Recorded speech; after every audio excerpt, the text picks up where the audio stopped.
Sure, record it. All right, now that everybody got that little pop-up disclaimer that we're recording, we are officially underway. Before we get started with our pre-competition webinar, I just want to remind you about the 2022 Polar Bear Plunge that's going to be coming up. This year, it's early February instead of late January.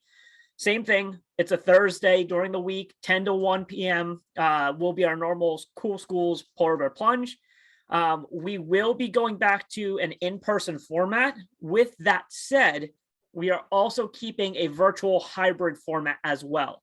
I know that will also benefit schools. Some schools have a no water-based field trip policy. So if there are schools that want to participate in the plunge, they can still do so in a virtual fashion. If you have questions, please reach out to Jessie Hayes at the bottom. And that is her cell phone number that you can grab her on at any time. Registrations are open and they are good to go on our website. So again, visit somd.org and you can get registered for schools as well. Another note to remind you of for Cool Schools is we will help cover the cost of your transportation for your bus to get you there. We want you to experience plunge. We want you to come out. We want to have a good time with you.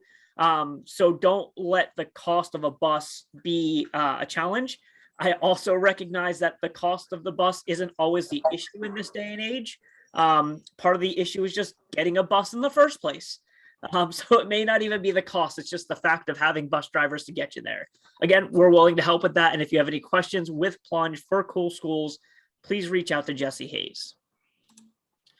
With that said, let's hit our pre-competition webinar. Again, tennis state championship is next Tuesday. We're all excited to have you here. We want to share some information with you to get you set up for success next Tuesday. Again, as I mentioned earlier, if you have questions, raise your hand, type it into the chat, unmute, and we will get your questions answered tonight. So we have less that we have on Tuesday that we have to take care of in the morning. Again, you will have Katie Gleason, who's our tennis chair on here.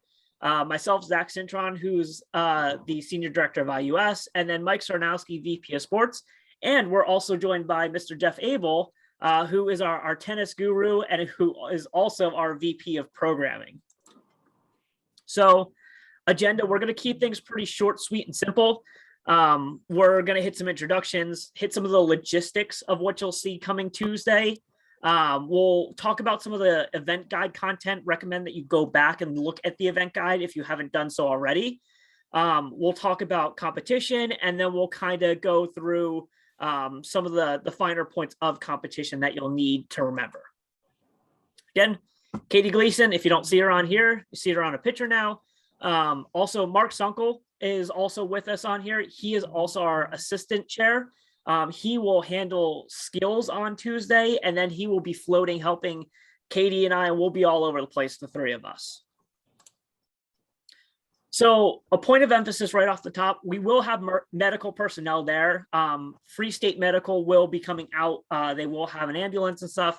But again, you're using your school's risk management precautions with traveling to the state tournament. Again, we will have somebody there to support you from a medical standpoint if somebody needs it. But again, you guys know your policies of getting to and from school when it comes to medicals and what you need to do. Once you're at the facility, we're more than happy to support you, of course. If you have any student athletes that have some sort of medical need that will happen throughout the day, one of the things that have come up in the past, private changing or feeding areas, let us know. Please send an email to myself and Katie Gleason so we can know ahead of time so we can help accommodate that. We can usually accommodate that on site if you tell us in the morning. It's just a lot easier for us to have a game plan prior to that and work that out with the facility. If you have any questions, again, email Katie and I, and we will be good to go. COVID protocols for going to the state tournament. We're going to keep things as simple as possible. So we are going to be sharing with the slides and the link to review this webinar tomorrow.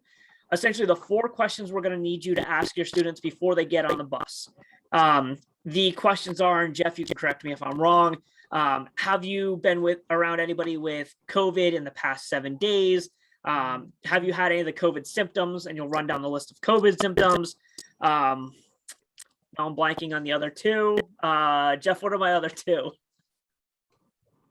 So it's actually, have you been around anybody known to have COVID in the past 14 days? Do you have a fever, or have you have a fever of 100.4 degrees or more in the past 14 days? Do you have a cough or sore throat? Or do you have any other signs or symptoms like loss of taste or smell? So quick, 4 questions that should all be no. Yep. And again, you'll ask your students that.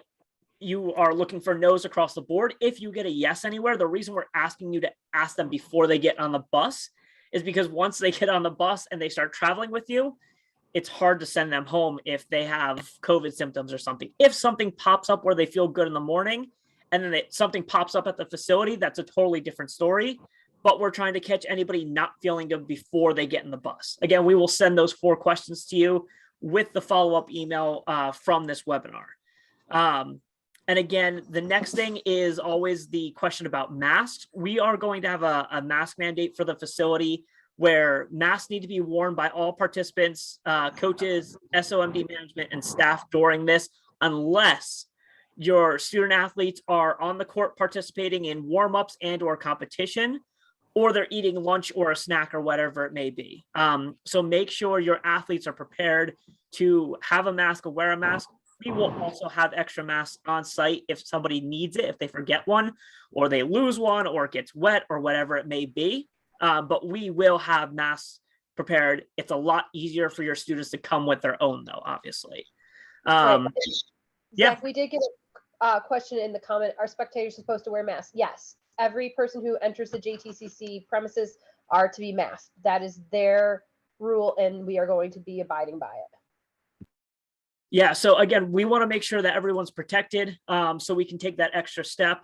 And then throughout the day, coaches, again, if you see somebody that's not wearing a mask when they should be, or, it's starting to fall down, remind your athletes to wear their mask to keep everyone safe and protect everyone while they're there.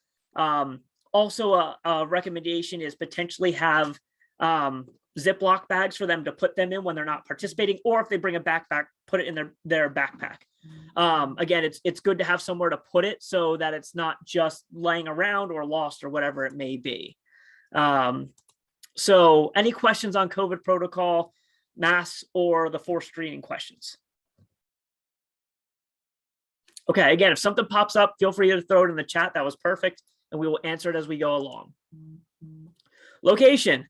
Does anybody know what the location is? You can unmute and tell me before we start. Pop quiz. Quizzing the teachers. No? All right, everyone fails. I'll see you in detention afterwards, I guess. It's JTCC, again, 5200 Campus Drive, College Park. It's right, again, 495 Beltway. You get on Route 1 South or 201 South, and you're there. It's not very far off 495 at all. The schedule for the day, again, you guys are going to arrive in that 9 to 10:30 window. The sooner the better, obviously. With it being a Tuesday morning, I would say anticipate some sort of traffic on the Beltway. I would be shocked if there's not. I live right off of 695, and that's a disaster every morning. So I'm assuming 495 is just as bad, if not worse. You'll see next that there is team warm-up time from 9:30 to 10:45. If you want your team to get warm-up time, you got to be there within that window. We're not going to hold off the rest of the day for warm-up time. Again, we're going to go with the same warm-up protocol that we've done in the past, where you can have your athletes report to what will be court 17, which is the main stadium court, and we will have someone there to set them up with court time for practicing. Again, you'll see a map of the courts and get a better understanding of that if you haven't been there already. Coaches meeting. Coaches, we are also going to meet on court 17 at 10:30 a.m. Coaches meeting is where you're going to get your last minute updates, any information. We'll point out where the restrooms are again. We'll point out where staging is, where awards are. We'll go over all of that stuff for the day and whatever reminders you have that need to be given. Also, that's your, I don't want to say last chance to ask questions, but before things really kick off, that's realistically the best time to get your last questions in. 11 o'clock sharp, we're going to hit an opening ceremonies, and then we're going to hit competition as soon as opening ceremonies is over. It says 11:30, but if we can start it sooner, I'm sure you would all like to start sooner. And then lunch will be available at 11:30. And we, because of the lunch orders that you guys sent, which we are very happy that you guys sent in, are going to pre-package all of your lunches into boxes based on your orders so that you can send 1 or 2 athletes up. We will hand you your whole team's order and you can walk away and you'll be good to go. So we're going to make lunch really simple. We're not going to make it very crowded at all. And it's going to be a nice quick turnaround. And then additionally, you see award ceremonies. We have right now 4 p.m., but you all know at some point from either districts or going to the state tournament, if competition moves along, if divisions finish early, we will start awarding early. We are not going to wait till what the schedule says. If we can award early, we definitely will. Questions, comments, concerns on schedule for the day? All right, we will keep moving along here. Weather, we do have a rain date. We've put a rain date in place for the 16th. Good news is I really, really doubt, knock on all sorts of wood, that it's going to be bad. There's 0% rain, 0% humidity right now. If you see the weather for Tuesday, 42 is the low in the morning. So it's going to be chilly in the morning. I will tell your athletes and you guys as coaches, dress in layers. I told our staff today when we briefed today, dress in layers. I will have probably something similar to this, long sleeve shirt underneath, pullover on top, and a jacket. I recommend athletes come with a jacket for sure in the morning. And then again, they can always take it off. Beautiful day on Tuesday. But again, make a note that we do have a rain date set for the following Tuesday if we need to use it. And I was going to say, and Zach and coaches, we do have access to the JTCC building, but it is not very big. So we can't all just huddle inside for their warmth. It's not a very long building. So please keep that in mind too. Yeah, that's a great point. And so, and additionally, we initially had conversations too about using the indoor courts if it rained, but with COVID protocols, that's going to make things really tough. And we think you guys will have a much better experience using their fantastic outdoor facilities instead. So you are now seeing a map of the facility. And this is what the situation is going to be for parking the bus. Buses will come in and you see the little green line on that is Corporal Franklin Scott Drive. Buses will park along that curb and will be directed by University of Maryland police to park along that curb where you can unload and then you will walk into the facility down Lehigh Road here. It's not as long as it looks. It's probably 50 yards, maybe 60 yards at max. And so you guys will walk down there and you guys will check in before walking into the facility there. Buses will then turn around in the parking lot next door and head across the street to this pink box that you see, which is the ice rink across the street. If you want a more detailed explanation of this, please go into the event guide that we sent you. There is a step-by-step guide to give to your bus drivers and for you yourself to access, to use for what the steps are for drop off and pickup. So again, here's the map to see how it is. And you will have them turn onto Corporal Franklin Scott Drive for drop off. If you try to pull into the main parking lot, which is in the middle of the screen here, it's going to be impossible to turn a bus around in there. It's just not big enough. So again, make a note of that. Definitely make a note of the street name, worst case scenario, but I highly, highly recommend go into the event guide, look at that step-by-step breakdown of the bus arrival. I see we have something, anything important in the chat there, Katie? I saw something pop up. No, it was just this, a coach asking about the venue staying indoors and telling their families that we are going to be outdoors. Fantastic. Yep. Yeah. We will be definitely outdoors for this one. General parking, not as much that you'll need to know, but the little blue square in the back is where our staff and management team will be parking. The pink square, again, is where the buses will park. The black square next to it is where our volunteers are being directed to park, along with any additional spectators. So if you have families and stuff coming, We're asking if they are capable of walking across the street with the help of University of Maryland police at those 2 yellow lines. Please park across the street. You can also do a drop off in the red circle there out front if they need to drop someone off. We're trying to keep that front parking lot clear for JTCC members. They're still going to have programming during the day on the clay courts and potentially on some of the indoor courts. So we want to allow them to have business and still have their members access the facility because they're nice enough to share with us. So we want to be able to share with them. If you have somebody, specifically somebody from your school that's coming, that's driving separate from your delegation, someone that is a family member that, year after year needs handicap parking, please send an email to Katie and I. We are trying to keep a tracked list because then we can hand it off to the UMD police and they will help you guys get set up with parking. And again, even better than handicap parking may be that drop-off plan that I mentioned before, because then you can just drop off and then be right at the front door. You don't even need to worry about parking in the parking lot. Again, please email Katie and I if you have somebody that specifically needs handicap parking. Competition stuff. Again, credentials. Everybody has an idea of what credentials are from being at an event of some sort. If you've been to one of our state tournaments before, our typical hanging credentials, the 3 by 4 inch credentials, not even that big, that hang around your neck on the lanyard. Essentially, anybody that is part of your team that you have sent us with the postseason rosters will get a credential. A credential gets you into the venue, into competition areas. It gets your athletes onto courts to participate. As coaches, it gets you access to, side of courts to work with your athletes. It gets everybody into awards that needs to be into awards, all of that good stuff.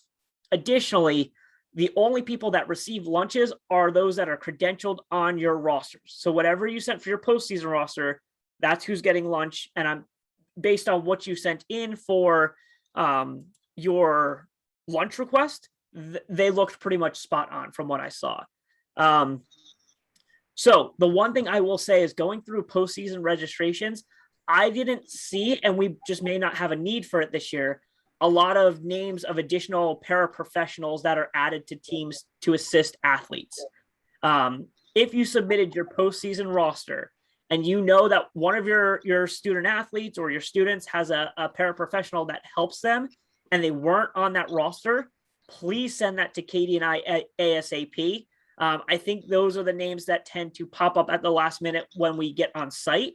And we want to get those ahead of time so we can make sure we get them taken care of along with the rest of your team. Any other questions, or Katie, any other comments on that when it comes to credentials? So the comment I do have is for credentials for the athletes, they do not have to wear the credentials while they're playing. They just need to wear them as they're transitioning to and from the courts. Yep. Yeah, no, the credentials are more for our management team and officials to identify who is who going where. So again, we will have staging where we will set up athletes before they get on the court. It really helps our management team to identify athletes with their name tags on, especially if you have an athlete that's nonverbal, that's not a big communicator. Again, usually Unified Partners will assist with that, but it helps us for sure. Big bold letters there. Remember to review the event guide. I think it's helpful. I think Katie thinks it's helpful. There's a lot of information in there and additional details that we honestly do not cover in this webinar, as my cat runs across my screen here. And I have to start up our slideshow again. Sorry about that, folks. All right, we're back in business here. All right, so now that we are back here, review the event guide. It has team scoring, talks about the details of team warm-up, where to go. Again, court 17 is where we want you to report, which is the stadium court, to get warm-ups and get set up on a court. And it talks about uniforming and some of those details. We talk about some of that in the webinar, but the event guide is there for you to have for all the additional details that we won't cover tonight. Additionally, it's good to have as a resource. I tend to recommend printing it out. I will have a copy on me, but I recommend printing it out for you as well.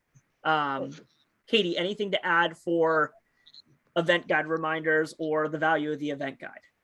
So in the event guide, I do make a note of one of the locations at the JTCC that is off limits to us completely, and that is the clay courts. They may look like they're open. They're either green or the red traditional red clay courts. We have been asked not to set foot on them at all. They're actually high maintenance courts, and they can get damaged very quickly. So please keep your parents, spectators, athletes off those courts. If we catch anybody, I'm going to be very honest, I will not be very nice about it. So please, because the JTCC is being amazing in helping us with this, and we promised them that one little thing. Yep. No, that's a great point. And additionally to Katie's point on the clay courts, not only are they high maintenance, if you're not used to being on them, they can be dangerous as well. Again, it's a little bit looser than the hard courts, so for safety purposes as well, let's keep our athletes off of there. Here's the venue map, and this talks a little bit about what Katie was talking about. You'll see the 6 clay courts, the 4 green and the 2 red underneath the 9 hard courts that we will be using. Again, off limits. The grass around that, fair game for you guys to hang out on. Bring your blankets, chairs, whatever you want to bring. But the clay courts are off limits. Additionally, you will see some smaller little setups next to it. Essentially, off to the side of the hard courts, you will find not only our control center, but you will find the section on the practice court where you will find awards and lunch pickup.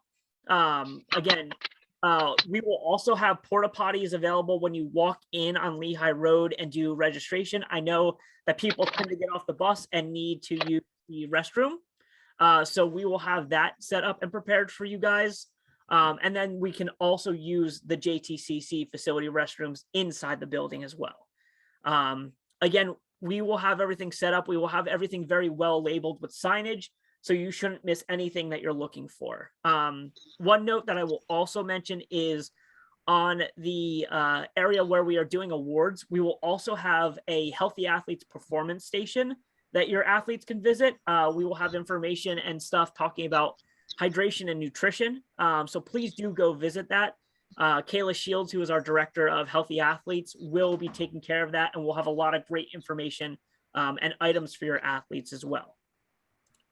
So Zach, going along with signage, it was asked if we were going to use caution tape to mark off the clay courts so that to remind players and athletes not to go on there. So we are going to try to mark it off and keep it closed with something. Again, members will be visiting the facility and members may be using the clay courts.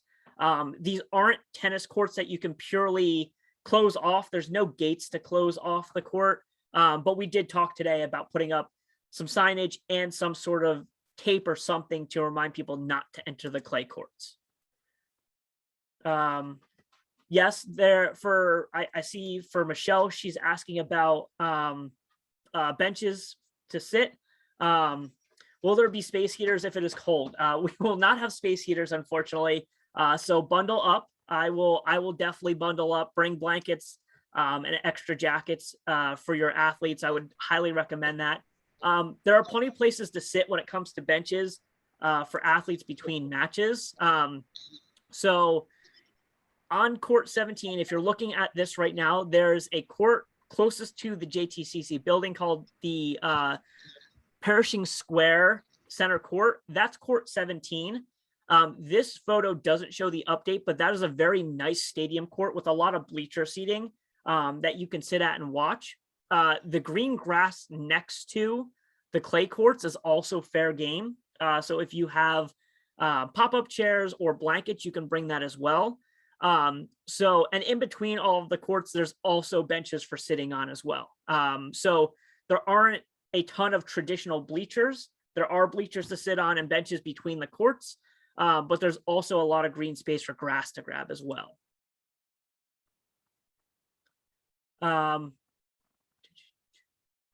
So for this year, we're not going to have tons and tons of tables and chairs set up because there's not a good flat surface like we had the parking lot at Loyola to do so within the facility area. So this is more of a stake out your own spot, bring blankets, kind of like a picnic setup, which should be more comfortable. If you have an athlete that is in dire need of a chair that can't sit on the ground for some reason, ambulatory issues or whatever, there's also a porch that sits right up underneath the building that they're seating there.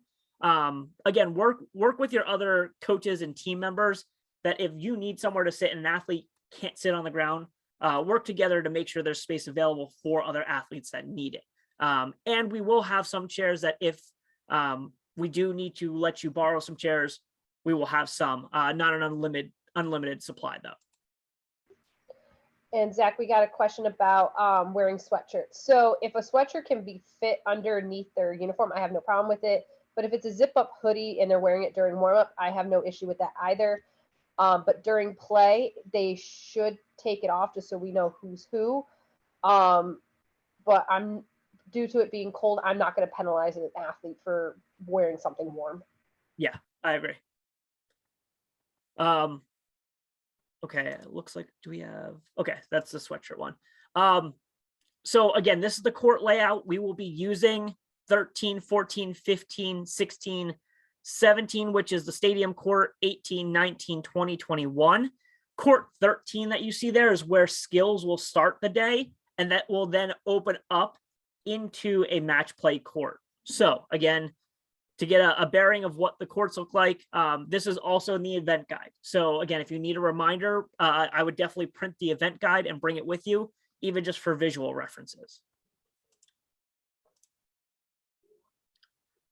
Staging, we're going to do the same thing that we've done in the past years. Again, for those that have been to past state championships, Melissa Anger will be running that section as well, one of our sports directors from the community program. So if you know Melissa, she's going to run it as usual there. Announcements will be made to report to the match. We will have staging near our control center tent, which can be found if you are looking at the view that we were just looking at. The control center tent will be right to the right-hand side of court 17 there. There's a white tent that you can see. It's above court 13 to the right of court, what will be 17 and the stadium court. That's control center. Staging will be right behind it, off to the left between court 17 and the control center. So there's a patch of grass there. We will have staging there. It will be under a pop-up tent, and we will have a PA speaker announcing who we are calling to staging. Again, when you have athletes come to staging, please have them report ready to play. Again, they can be wearing a jacket to stay warm.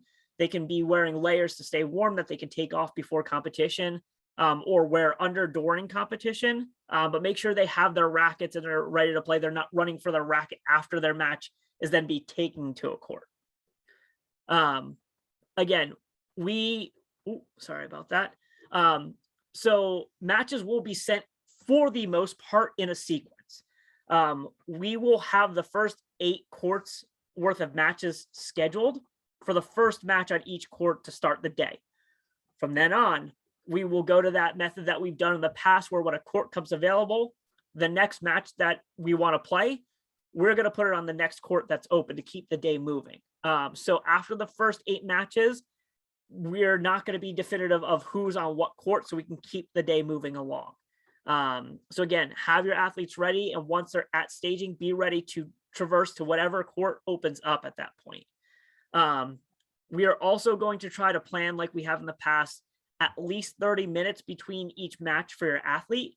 We don't want to do back-to-back as much as we can. We can't promise that. That may come up as an occurrence as every now and then, but we're going to really try to build in a gap between your athletes not playing back-to-back.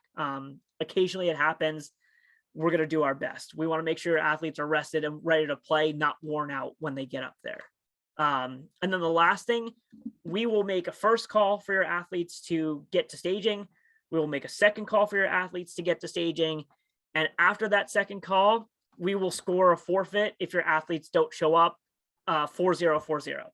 So please have somebody, it could be a unified partner that's not playing, over by the staging area, listening for who they're calling. And then when the match schedule comes out at the end of the week, be sure to look at that and kind of have an idea of who's going to have potentially the next match up or when they could be called. Katie, any other pieces that you want to add to that? No, I was just answering a clarifying question for one of our new coaches. So welcome aboard, Bethany. We're excited that you're here. Court 17 is just purely for warm-ups. We're going to have somebody out there hanging out, signing people off for pure warm-ups. Once we get started, your athletes will just report to staging, and then we will send them wherever we have a free court. Yeah. Yep. And again, we will use Court 17 for competition once it gets going. But in the beginning, we're not going to use it as a warm-up court. We're just going to have it as a staging point. Reminder, if you are going to sit down and kind of sit in the stadium court, which is Court 17 for the day, when matches are going, we don't want to be causing a lot of noise in the stadium court. It's definitely the most populated court. There's the most seats there, but we want to give those athletes the same experience playing their match as anybody would want to get as a tennis participant. So again, it's okay if you sit down and you hang out at Court 17. Let's just make sure that our athletes get the right experience as participants competing on that court.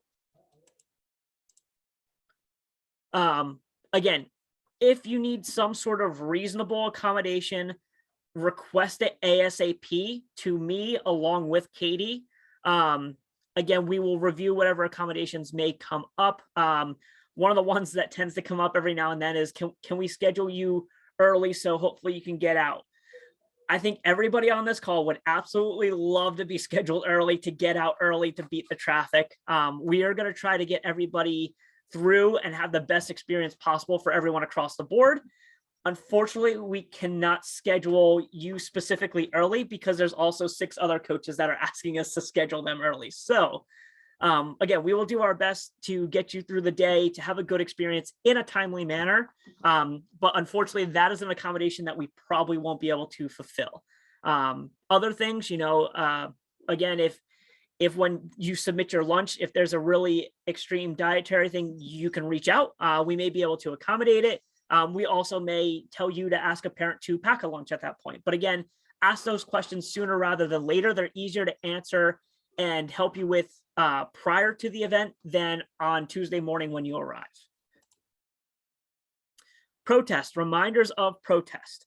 Again, it has to be filed within 15 minutes of a completion of a match, and you can file that at the control center.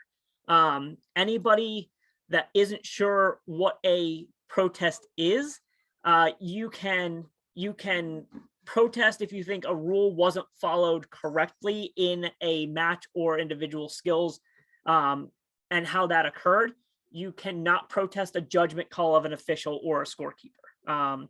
Again, if it's a rule that wasn't followed correctly, wasn't scored based correct on a rule, that is something that you can protest. If it's you didn't like the call that you thought the ball was in when an official said it was out, that's a judgment call. We're not protesting judgment calls of an official. Again, if you have questions, come over and ask at the control center. We're here to help you. We want to take care of you. We want to have your back. And again, don't be afraid to ask. If you think it's a protest that you want to push to protect your athletes, push it. Don't be afraid to protest. I've told our community people when I was on the community side forever, we're not going to retaliate against you in any sort of way as Special Olympics because you file a protest. We want you to protect your athletes. We want you to look out for your athletes and get the best experience you can for them. Mistakes happen. We want to make sure they're taken care of. File a protest if you think you need to file a protest. Again, we have a rules committee. For the most part, it will be Jason Calmer, who is our head official, Mark Sunkel, who is on this team. And currently I have Barb as one of our district reps, who would potentially help us in deciding if a protest is going to be upheld. And then if it needs to be appealed, we will have another crew to view an appeal. Questions on protests? No, again, come ask questions. Don't be afraid day of, hey, I thought something was odd. Ask that question. Uniforms. Katie, do you want to talk about uniforms? I think you have fun talking about them. Okay. So basically we really would like for uniforms just to be universal. So try to have them of one color or solid colors. We do not want to see leggings that are transparent above the knee. Really haven't had an issue with this in the past, but we're still throwing that out there. The shorts there that say illegal, the reason why, even though they're Maryland shorts, is because they have the Maryland stripe down the side. A lot of our schools have similar colors and similar uniforms. It's just easier for us to determine who's where when we're out and about. So generally when your athletes show up to check in for staging, we will double check them before they go out in the courts. Also jewelry, please make sure that your athletes are not wearing any jewelry, no earrings, or anything of that nature, because it is a safety thing and we do not want anybody to be injured. So. Perfect. And funny enough, if you want additional details, you can find additional details on uniforms in the event guide. So I will keep plugging the event guide. If you haven't figured it out, I recommend you check out the event guide. Thank you, Katie, for doing that. So divisions, again, divisions are based on compatibility of the composition of the school teams. A lot of it has to do of what teams have what color ball players, how many scoring opportunities they have. For the most part, our district reps got a good taste of that with district tournaments, setting those up for them. I know a lot of US coaches get involved with that and potentially help out and have questions throughout the day as well. So again, I think a good chunk of you have an idea of how we put divisions together for matches. The one thing is we will make sure and ensure that each doubles pair on each school team has a minimum of one match where they can earn points for their team. They may have matches after that are exhibition. They may have a match where they're exhibition, but their opponent can score. It's a blocking match. There's a million different combinations of how points can be doled out at that point. Again, there will be divisions for individual skills, which the winner of those divisions will also win their team a point. But again, divisions, if you have a question on how divisions work, feel free to ask. I know they can be a little confusing at times. They're super fun for us to put together. And so again, we're more than happy to explain to you, kind of walk you through it. But again, we will get the divisions and schedules out. I'm hoping by Friday evening. Worst case scenario, you will get it Saturday. So you can take a peek at it this weekend, look at it on Monday, share it with folks that you need to share it with in your schools on Monday, and then Tuesday, you're ready to go. Questions on divisions or scheduling? Will there be a single ball feeder for ISC players? No, if you have a skills player, you should be providing your ball feeder that they've been working with throughout the season. It should be a volunteer on your team from your roster. Katie, can you read that question? Then let me know what that is. Absolutely. While Katie's reading that over, we will get back to that question. Awards. Again, we will award as teams and divisions finish full divisions. So your team may have finished their matches. If your division still has a match or two to go, we are not going to award you guys separately. We want to afford everyone the same competitive experience, which includes an award ceremony at the end with their division as a group. When it comes to awards, listen for announcements. We will have a separate PA system over at awards announcing and calling for awards to get to the awards area for staging in awards. For ceremonies, your athletes should be wearing their uniforms again. If for some reason in the end of the day and it's cold still, if for some reason it doesn't get into the low 60s there and it's still cold, have your athletes wear their warm-ups and their sweats or their jackets over their stuff. But when they're ready to be awarded, make sure they're wearing their uniform just like they would be on the court. Katie, anything on awards, and then let's hit that question. Nothing on awards. Coach Bogard asked if our thrower for IUS is absent. Is playing, can we sub without being a scratch? Absolutely, because that athlete is still participating. So it can be anybody else on the team. And Bethany was just letting us know that one of her groups, unfortunately, is now ineligible. So that's something we will talk to her about after this. Yeah. Actually, if you can hang on the call after, we'll end the recording and we'll talk about that. If not, we can follow up later. Michelle, we can follow up on that with a question. I saw your roster today and I thought about the same thing as well. So we will touch base on that. Katie, if you can write down those two names so we make sure we follow up with them, that'd be perfect. Day of volunteers. If you happen to know anybody that's not doing anything next Tuesday that would like to come down and join us, of course, we will always take more volunteers. We will never say no to more volunteers. Please have them reach out to Sam Boyd, sboyd@somd.org, to register or get additional information. Student athletes, we have mentioned to one coach that reached out about this year.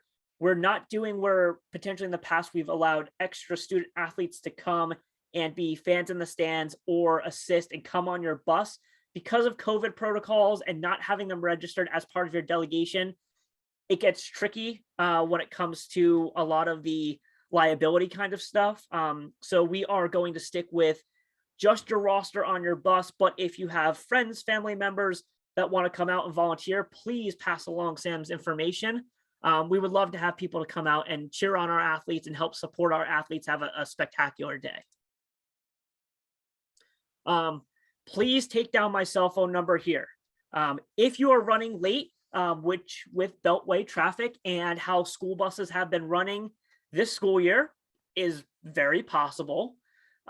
If you are running late, please text me or call me. And if you have an ETA on what your arrival time is going to be, that will be fantastic. Additionally, cell phone number wise, get your bus driver's cell phone number before you get off the bus so you can schedule your pickup. That is going to make your day and leaving exponentially smoother to have instead of trying to flag them down, run across the street and grab them. Grab that cell phone number right away. Katie, anything else? Reminders of phone numbers for situations? No, but if you cannot get in touch with Zach, please reach out to your district rep because they have both of our numbers and we are all very accessible. So, and I should be able to answer emails if you send me an email that day. Yep. And if for some reason you call and you don't get me on the phone right away, leave a voicemail, send a text message to the same place. I will get to see something. And if we are getting to that point where we're getting close to opening ceremonies and someone isn't there, first thing I'm going to do is pull out my cell phone and check that. So again, take down that number, make sure you have it. So Coach Schultz just asked if members that did not qualify who are on the team attend the tournament. That is between you, your athletic director, and your school. We have no say in that. Just please be aware that they will have to provide their own lunches. We will not provide lunches for individuals who are not participating, minus the coaching staff. Yep, exactly. And I will say there's not concessions or food opportunities on site at JTCC. There are places off site, but if they come with you on the bus, that's not going to be very accessible. Yeah, that's going to be a question for your AD. Again, for the most part this year, the best situation is to skip bringing extra people. That would be my recommendation. It's going to make it much harder to handle. Again, we're not going to have lunch planned for them, so on and so forth. But right. And folks, those who every one of your teams has given us a postseason registration form. That is the form that we're using for the credentialing. So if any of your athletes that are coming that are not participating, they would not be receiving a credential. It's just those who have advanced on. Yep. Perfect. And then again, here's, I think you know who your district rep is, but if for some reason you have forgotten, here is their information. If you do not have their cell phone number, along with my cell phone number, if you also need Katie's cell phone number, we can make that available, but take down your district rep number, take down my number, and make sure you have those for the day of. And with that said, that is the end of the road here for our presentation, what we have planned. Now is the chance for you to ask questions. And my last opportunity potentially to plug the event guide, which has details of everything that we covered, and then some more.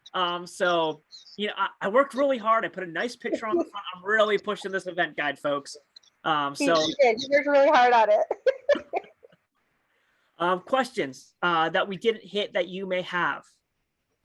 Zach, I'm going to burst your bubble, buddy. Uh-oh. Oh, no. This is a beautiful event guide. Absolutely.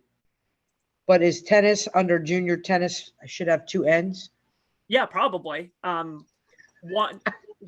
Listen, all right. I'm gonna be honest. Even on the recording here, you know, they don't pay me to spell around here. They pay me to do math. Mary Ann, Hey, I'm it's the telling you, French everything else version is of tennis. It's the everything French else version. is amazing. Tennis. All right. I appreciate that, Mary Ann. Thank you. Thank you. I guess I'll make corrections after this. You are the best. All right. Anybody else? Questions that you may have? Again, if a question pops up, if a question pops up between now and Monday evening, feel free to email us, shoot us an email. Again, you all should have my cell phone number now. Shoot me a text, cell phone call, whatever it may be. I may not grab it instantly, but I will get back to you. Katie, I think will vouch that I'm pretty good at returning various message types. And we just want to get you guys set up to be in the best shape that we can get you into. So again, I will do a last call here. Otherwise, we can get out of here early. I will not keep you for the sake of keeping you. All right, I'm not seeing anything. So I'm gonna close us out here, and I will say thank you guys for everything you've done this season. All the coaches have done a tremendous amount of work to get us and your teams to where we are today. I know it was not easy to get through a lot of this fall. There were a lot of crazy things that happened. I know COVID for a lot of schools was absolutely crazy. I know just getting started and classes just happening was crazy. So to pull off interscholastic unified sports at your schools is a huge feat. And I cannot thank you guys enough. Special Olympics cannot thank you enough. I'm sure your athletes cannot thank you enough. Again, if there's anything we can do for you as the days go by towards the tournament next week, please reach out. Let us know. We want to support you. We want to get you set up for success. And we want to make sure everything's taken care of to put you in a good spot and your athletes in a good spot to have the best state tournament that we can get you into. Katie, is there anything that you want to wrap up with? We are going to be working on divisioning by the end of this week and getting that out to you as soon as we can. So potentially look for that Friday afternoon, Monday morning at the latest. So you will have that in hand. We're not going to get it to you tomorrow. I promise that, because Zach and I still need to meet. Fantastic. Mike, is there anything that you would want to share with our crew here before we depart? No, I think you did a nice job with that, and just our appreciation, and looking forward to seeing everybody out there. All right, folks, fantastic. So I'm going to end the recording. Thank you all again. We will send out the slides and the recording tomorrow with some additional information. Our coaches that had some questions that we need to follow up on, if you hang for a minute or two, we will touch base, and we will see you all on Tuesday.